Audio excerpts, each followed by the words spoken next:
We're now fully into the swing of the 2019 elections, and with 91 registered political parties and of course increased numbers of registered voters, one will expect that the 2019 elections will see a huge surge in political participation.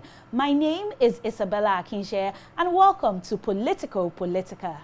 The Nigeria of the future is for dreamers like me. I belong to everybody and I belong to nobody. Our local government areas must become special economic zones. I hope to disrupt the politics of failure. There will be no sacred cow. Dissolve all the congresses, dissolve the convention, and start all over again. Mr. President, my people are under siege. Leadership is not about the position you hold. You can't shut down your shop and be chasing criminals. If you allow criminals, there will be no shop. Find ways to fix your judiciary. Transfer, say aye.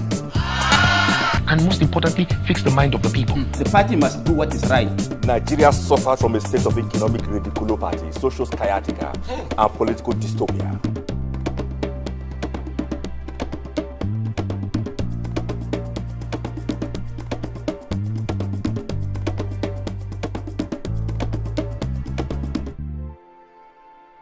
Welcome back to Politico Politica with me, your host, Isabella Akinseye.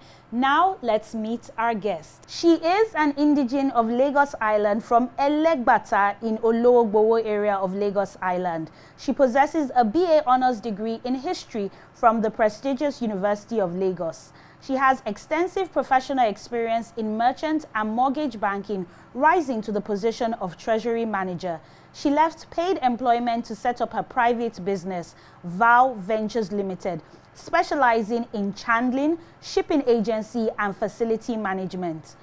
She once served as former publicity secretary, Nigeria Customs Licensed Ship Chandlers Association, financial secretary and board of trustee member, Marine Oil Traders Association, among others.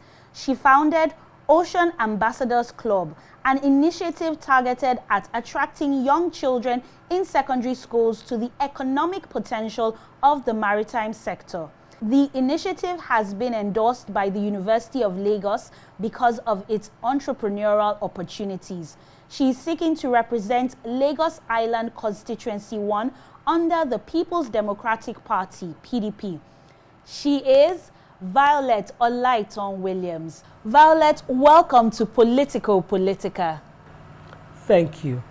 So we'll go straight to our topic of the day, which is political participation. Are you happy with the level of political participation in Nigeria? Well, yes and no. Yes, because we have many parties. But no, because we don't have adequate representatives there, which does not really show us what politics should be like in Nigeria. So you're saying there are many political parties, but are you saying that these political parties don't have the weight to actually translate from election promises during the campaigns to actually getting into power? Precisely, yes. They are just being recycled. Recycling of people, and those that have the wherewithal, they're not really in there yet, to the best of my own assessment of it. So will you say that political participation is low in Nigeria? Well, to some extent, yes.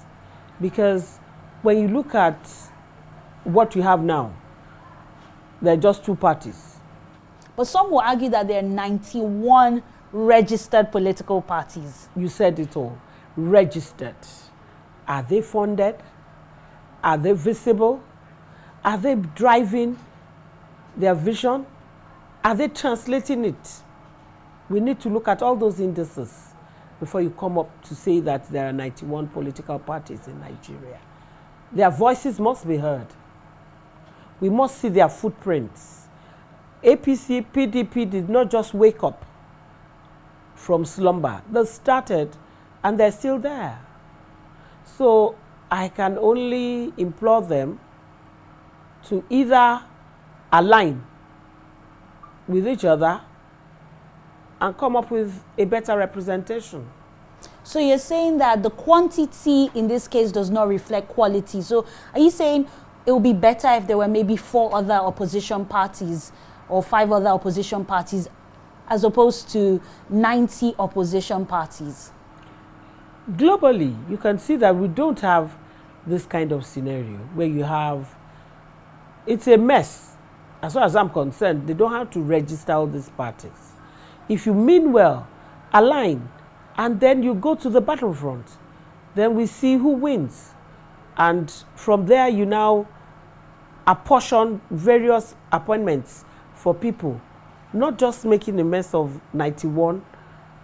Who are their heads there? Not one. Some will argue that because they've not been able to get the ticket in the major political parties in Nigeria, that's APC and PDP, they've had to find alternatives. So they've gone to set up their own political parties. Others will say because they don't believe in the political ideologies of these main political parties. So how will those people find representation when they might be, in quote and unquote, political nobodies? They're not from a family that's known for politics. So what chance do those kind of people have in the major political parties? Atiku never had a family in politics, but he's vying for the president. Buhari never had a family, and he's the president today. Yar'Adua, late Yar'Adua, never had a family, but he became the president. So likewise, President Goodluck Jonathan. I just believe it's a matter of you forming a columbrum where you can carve your niche. It's all about service, if you ask me. If you want to go, okay, fine. You didn't clinch the ticket as the president or the senator. Why don't you add your value into the system? You necessarily don't have to be the president before your footprints are seen. There are some people that are entrepreneurs now. They are not presidents, but we hear their names all over. Look at Linda Ikeji. She's doing her bit. You are doing your bit.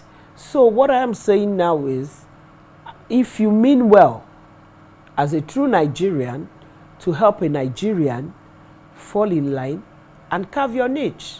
Let it be known about you. Because when you leave out of annoyance, you are going to start all over. And starting all over is not easy. So my advice to all the breakaways is that let them come back. Let us salvage this economy together so that we can have the desired next level for Nigerians. So we've been looking at the candidates, people getting involved in politics, putting themselves up for public office. But what about the office of the citizen? How can people who are not seeking elective offices still engage with the politics and participate? Yes, there are so many NGOs around that have one thing or the other, and their voices are heard. Then from there they can align with politics. I think that's the best way out, because they will evolve indirectly and they will be involved in the process by making their own contribution, by speaking up, by knowing that, like the civil rights, their voices are heard all over. So I think people like that too, with time, will be known for what they stand for. Are you encouraged by the numbers released by INEC when it comes to people who have registered to vote? Because we've seen an increase. I am so disappointed in INEC. They are not the true representation of what they're supposed to be. What INEC released is in contrast with what is on ground. How can you tell me a polling unit that has just markets have 1,450 where there are no houses there? How do you now quantify that with the living inhabitants? Even in the market, this market people, they're not up to 1,000. So where did they get these astronomical figures from? INEC is a letdown, really. But didn't they release the voters register? There was a period for a week you could go and verify, you could transfer, you could correct your name. So surely they've been being transparent, some will argue. No. There is no transparency in INEC. Yeah, recently, I still took some people to INEC office complaining about the PVC, complaining about the transfer, and they keep telling stories. There are so many things against INEC, and they know it. And we're all waiting. There is going to be battle for survival at INEC this time around. It won't be like normal business for them because we're all wisened up and we know how they do it. What about the demographic of the youth and women when it comes to political participation? What are your views on that? If you look at my poster, I wrote Ijaobiri in Yoruba because I've been a grassroots person and I know that it is we women that we go out to mobilize, we call with the youths. We're always together. But when it comes to addressing issues, giving positions, giving meritocracy to whatever the youths and the women have contributed, we're not adequately compensated. So I'm saying that this is a voice for the women. We have to fight it out. During Jonathan's regime, the 35% really worked well.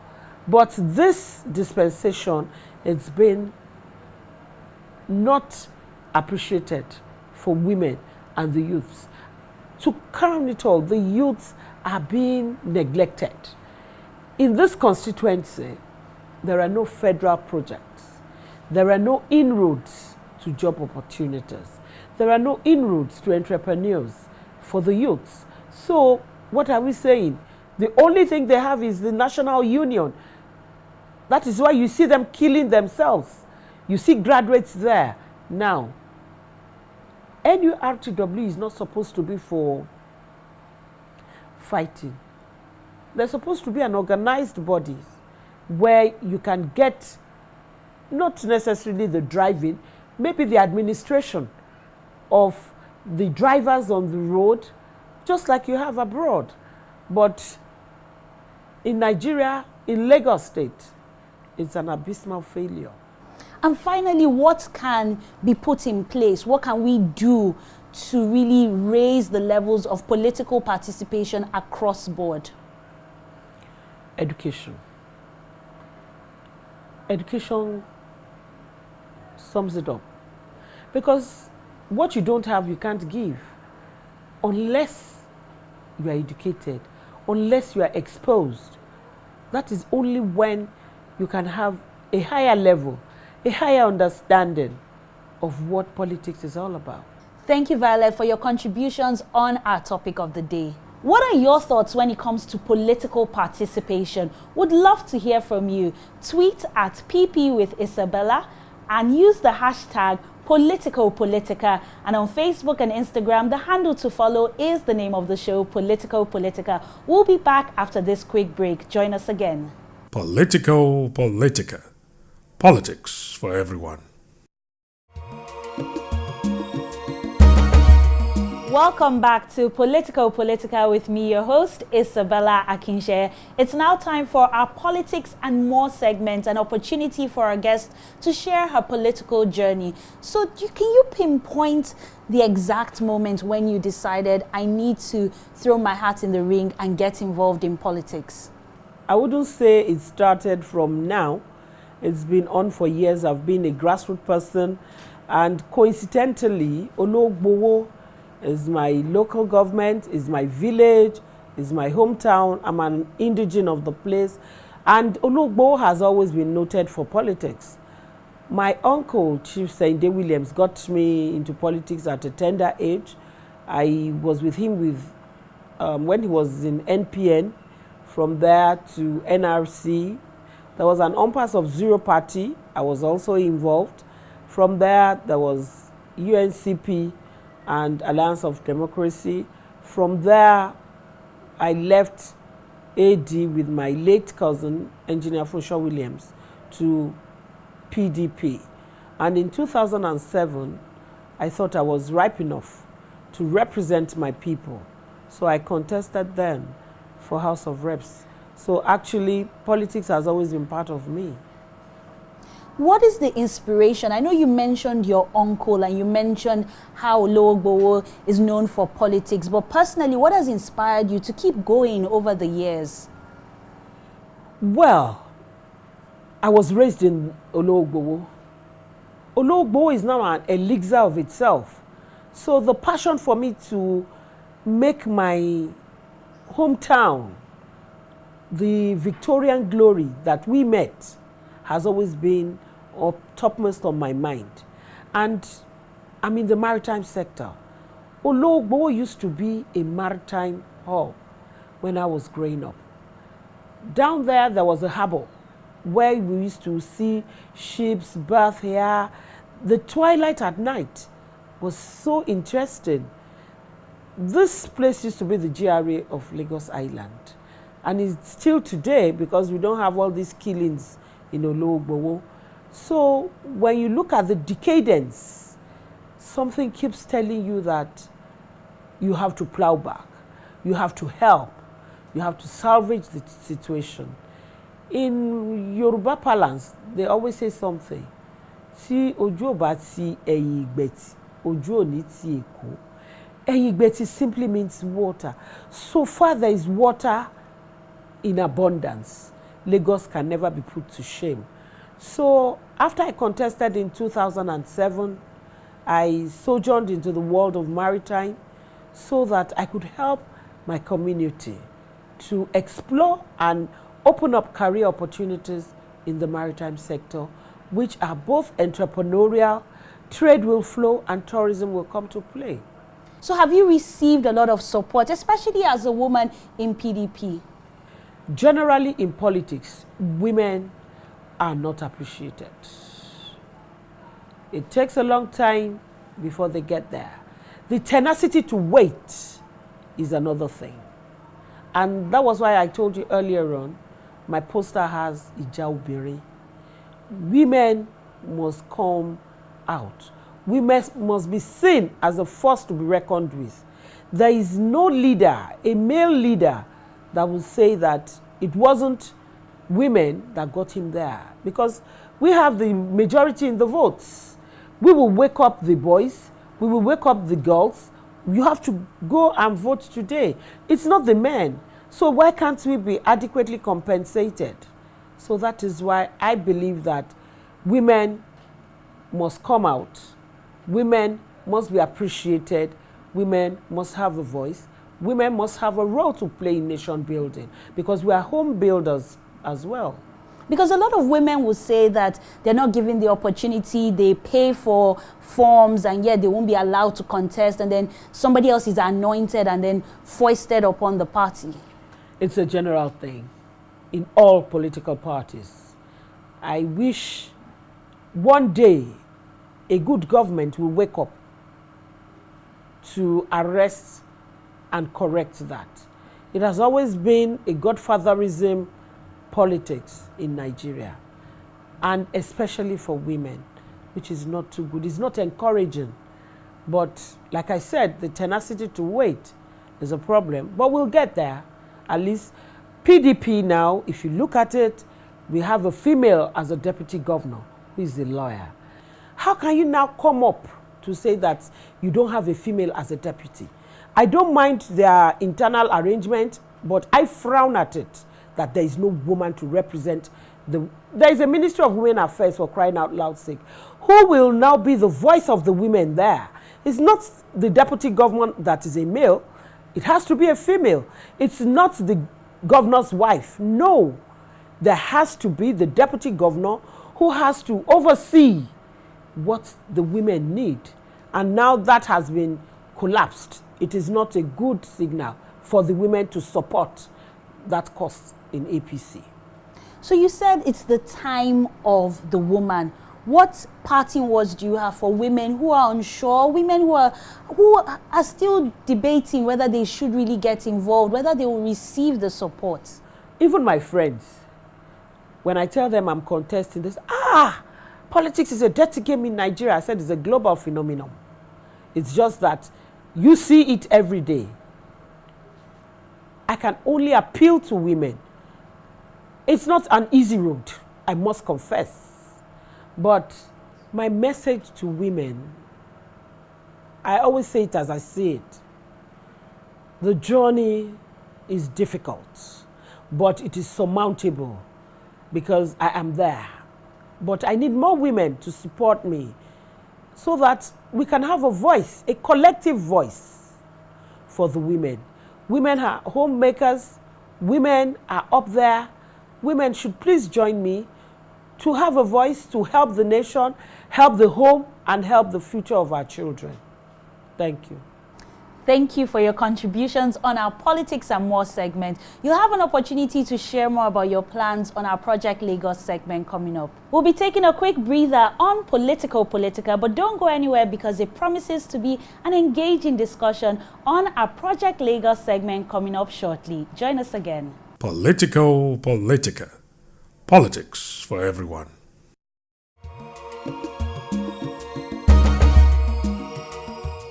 Welcome back to Politico Politica with me, your host, Isabella Akinseye. It's time for Project Lagos. What problems do you see in Lagos Island?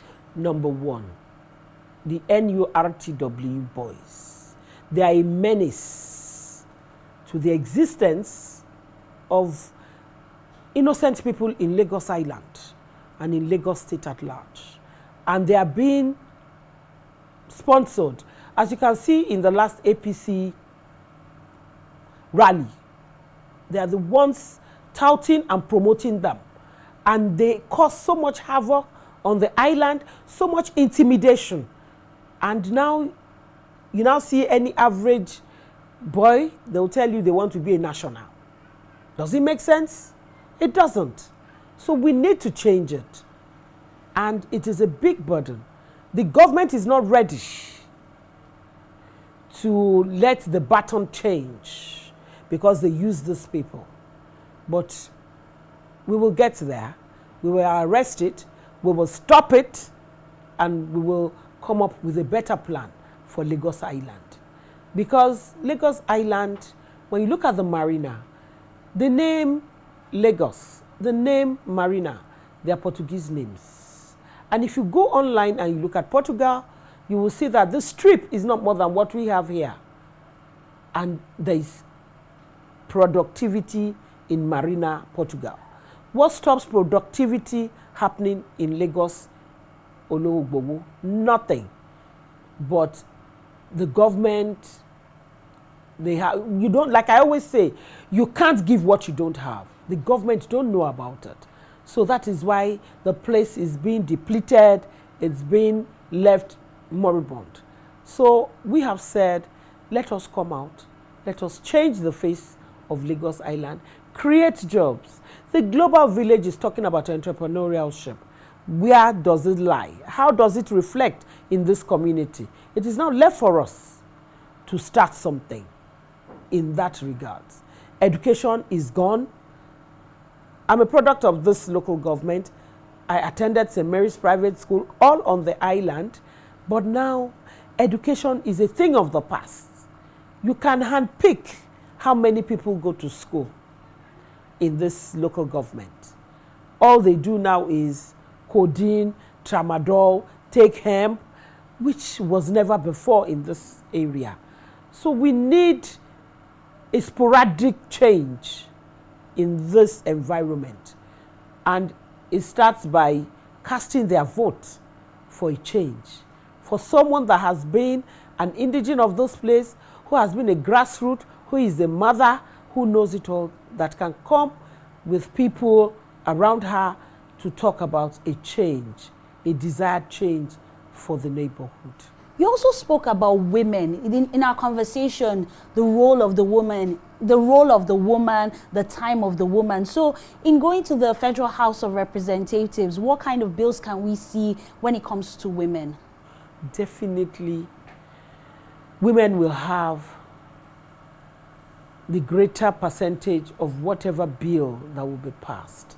You know, women, number one, they're always victims of rape, victims of insecurity. In this neighborhood, I can tell you, once there's an arrest and the children are taken to the police, it's the mother that goes there And the next thing is, madam, if you want, make you come out your pikin, make you go bring money. We have to look into that. That will stop. No mother will bring out her hard-earned money to go and bail children that are not even offensive. They just take it, the police take it as a field day because they know that the mother will come out and they will extort. That bill honestly has to come to play. We have to make sure the women are not in any way shortchanged in the upcoming government. And my final question on this segment will have to be your experience in the maritime. How are you going to bring that to bear? Thank you very much. That is my blueprint. That is my encyclopedia. The Global Village is talking about ocean economy. It simply means wealth from the waters. And skill acquisition will come to play. Fisheries will come to play. Now, we can talk about water transportation.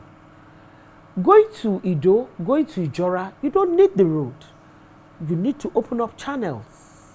And the only way you can do it is to have a synergy with all other coastal communities like Delta.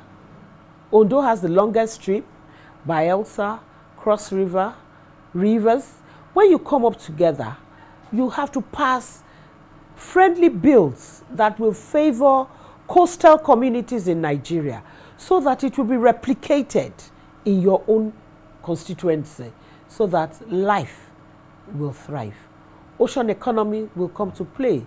Then water transportation will be a thing of opening up trade for them, tourism, because you see, once you have water, you can go as far as Badagry. You can go to Mautu. Trade will come in, and people will like to sit by the Atlantic side, the coastal communities. They will come, clean the coastal bed. It is all maritime. And the career in the maritime sector is education.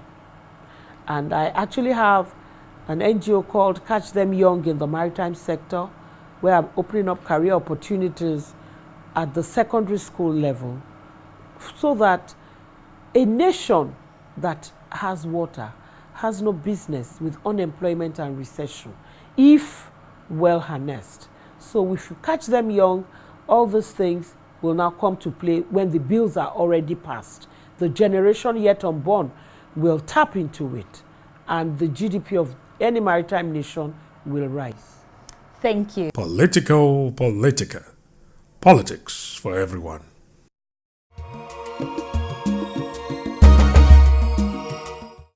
Welcome back to Politico Politica with me, your host, Isabella Akinseye. It's time for our light-hearted segment, the Quick Fire segment. Violet, are you ready? I'm all ears. Number 1, the first female governor will emerge in the next elections. True or false? False. Number 2, the party that will dominate in 2019 is? PDP. Number 3, young people have what it takes to be leaders because? They are in the majority. Number 4, the funniest thing I've read about myself online. I like women. I'm too gender sensitive. Number 5, the candidate I am most afraid of. None. Number 6, Nigerians will vote with their stomach or their brain. Both. And number 7, if not you, who? It has to be me. Thank you. You're welcome. And that's the end of our Quick Fire segment. But before we wrap up the show with our final word segment, we'll check out what's happening on the political landscape. Enjoy. Politico Politica. Politics for everyone.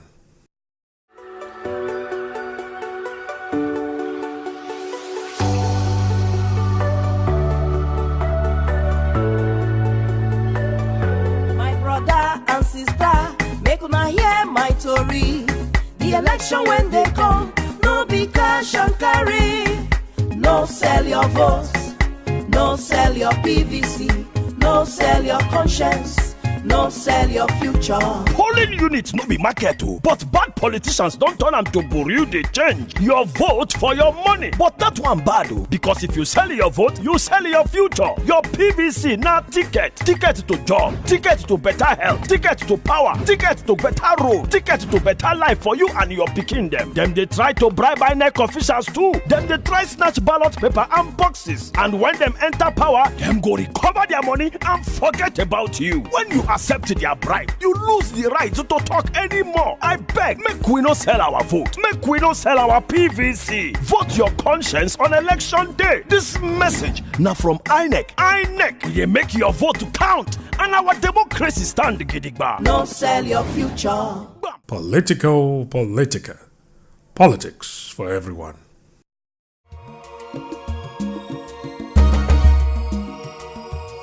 Welcome back to Politico Politica with me, your host, Isabella Akinseye. We'll be wrapping up the show with our final word segment.